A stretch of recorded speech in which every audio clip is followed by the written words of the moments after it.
안녕하세요. 역사 돋보기입니다. 유네스코 세계문화유산에 대해서는 많이 들어보셨죠? 그렇다면 유네스코 세계 인류 무형문화유산이라고 들어보셨습니까? 전통과 문화라 함은 눈에 보이는 상징물도 있지만 눈에 보이지 않는 무형의 정신이나 관습 혹은 인간에 의해 계승되는 전통 같은 개념을 인류 무형문화유산이라고 합니다. 유네스코에서는 상징물 같은 문화유산과 더불어 인류 무형 문화유산 중에서도 세계적으로 그 가치가 인정되고 그 민족의 역사와 가치를 잘 드러내는 것들을 지정하여 보존 및 계승에 도움을 주고 있습니다. 그렇다면 한국의 인류 무형 문화유산 중 유네스코에 지정된 것들로는 어떤 것들이 있을까요?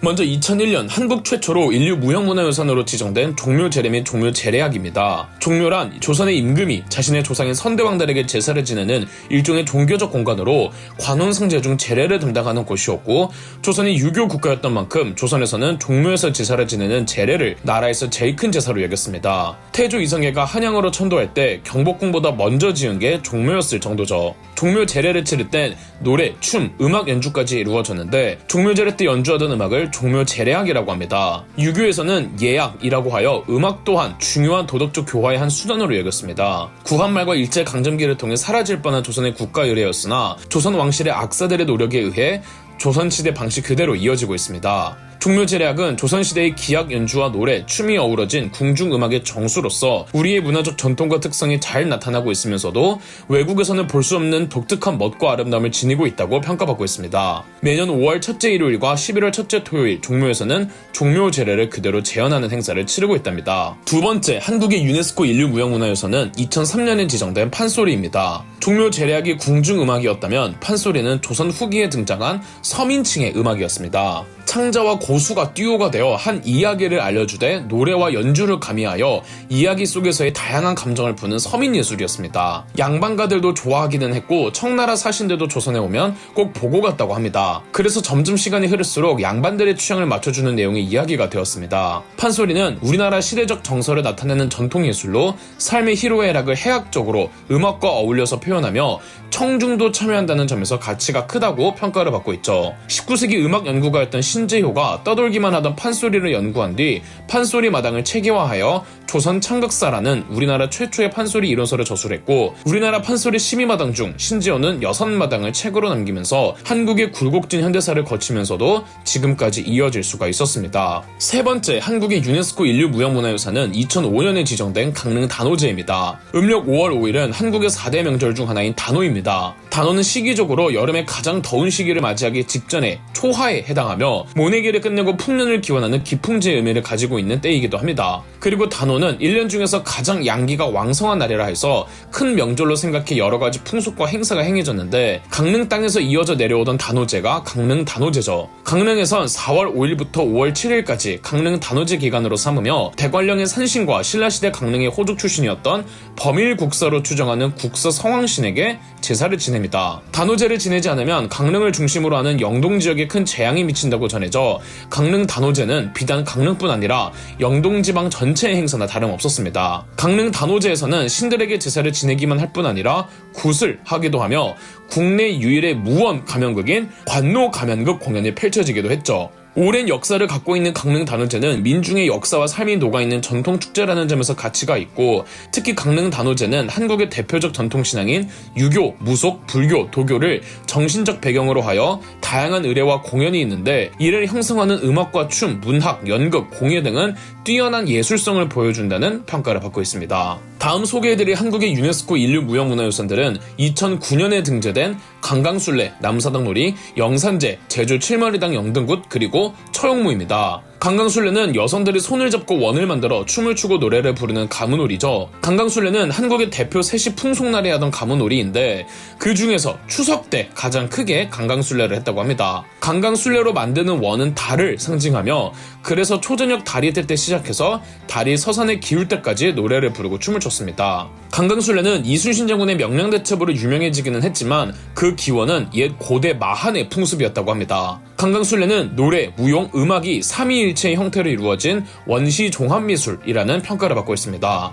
남사당 놀이는 한국의 전통연희 중 독특한 특징이 다른 거의 모든 한국의 전통연희는 특정 지역성을 기반으로 하고 있습니다. 반면 남사당 놀이는 이곳저곳 여러 지역들을 돌아다니는 유랑극단이었는데요. 남사당의 극단을 남사당패라고 하고 그 대장을 바우덕이라고 했습니다. 우리나라에는 농악이라고 농사가 한창인 시기에 농사의 고된 노동을 달래고자 마을 단위로 행해진 페스티벌이 있었는데 농악의 가장 대중적이고 인기 있는 행사가 남사당 놀이였죠.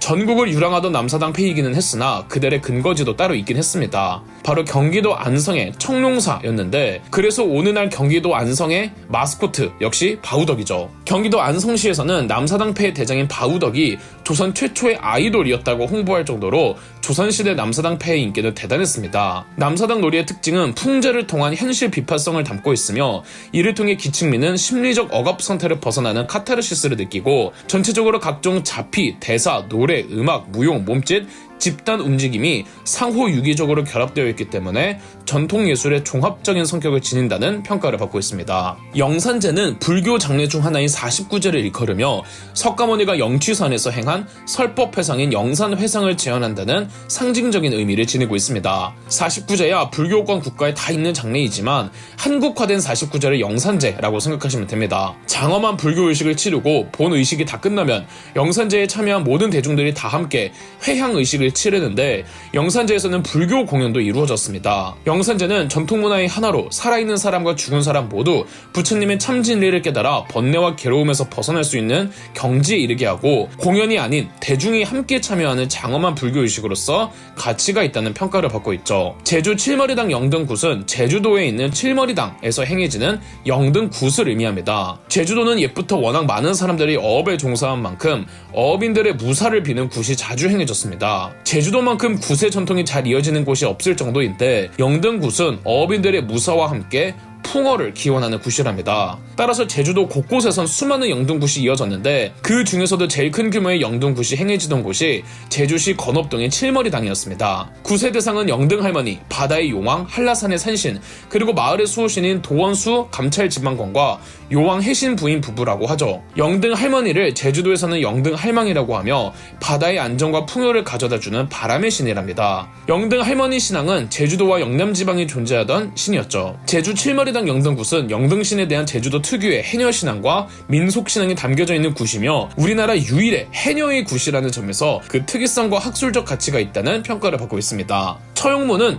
아시다시피 귀신을 쫓는 벽사의 의미를 지니고 있는 굿에서 무당이 추는 춤입니다. 처용무를 추는 무당은 처용 가면을 쓰고 5명이 동서남북과 중앙의 5방향을 상징하는 옷을 입고 춥니다. 처용무의 시작은 통일신라 때 유래했습니다. 신라의 49대 왕 헌강왕 시절 동해 용왕의 아들 중 처용이 미모의 아내와 결혼했는데 처용의 아내의 미모가 워낙 빼어나서 역병의 신이 사람으로 변해 처용의 아내를 꼬셨다고 합니다. 처용이 밖에서 집에 돌아와 잠자리에 두 사람이 있는 것을 보자 노래를 부르고 춤을 추었는데 역병의 신이 형체를 드러내며 처용 앞에 무릎을 꿇고 말하기를 제가 공의 아내를 탐내어 지금 그녀를 범했습니다. 공이 이를 보고도 노여움을 나타내지 않으니 감동하여 아름답게 여기는 바입니다. 맹스크 지금 이후로는 공의 형용을 그린 것만 보아도 그 문에 들어가지 않겠습니다 라고 했다고 합니다. 이때 처용이 췄던 춤이 처용무가 되었고 처용은 귀신을 내쫓는 축사의 상징이 되었죠. 신라의 49대왕 헌강왕 이전 신라는 아주 오래도록 역병으로 고생했습니다. 그런데 처용설화에서 역병의 신이 굴복했다는 건 그리고 이게 헌강왕 치세의 전설로 전해지는 건 헌강왕 이전까지 만연했던 전염병이 헌강왕 때 안정화되었음을 상징하는 것으로 보입니다. 실제로 삼국사기에는 헌강왕 치세에 음양이 조화롭고 바람과 비가 순조롭고 해마다 풍년이 들고 백성들은 먹을 것이 풍족하며 국경이 안정되고 도시에서는 즐거워하니 이것은 임금의 어진 덕에 의하여 이루어진 것입니다 라는 기록이 있죠. 아울러 처용무를 출 때 처용 가면은 역시나 벽사의 의미를 지니고 있는 팥죽과 거의 동일한 색깔인데요. 처용이 동해 용왕의 아들이라고 설화에 나오는 걸로 보아 처용은 신라인이 아니라 중동 사람으로 추측하고 있습니다. 처용이 헌강왕을 만난 지역이 울산인데 신라시대 울산은 최대 규모의 무역항이 있던 곳으로 중동의 아라비아 상인들이 울산항에 자주 왕래했거든요. 처용무는 당당하고 활기찬 움직임 속에서 씩씩하고 호탕한 모습을 엿볼 수가 있고 가면과도 조화를 이루고 있다는 평가를 받고 있습니다. 이 다음 한국의 유네스코 인류무형문화유산은 다음 편에서 이어집니다. 그럼 역사돋보기였습니다. 저희 역사돋보기가 멤버십 가입을 시작했습니다. 멤버십 가입을 해주신 분들 덕분에 영상 제작에 큰 도움이 되고 있습니다. 감사합니다.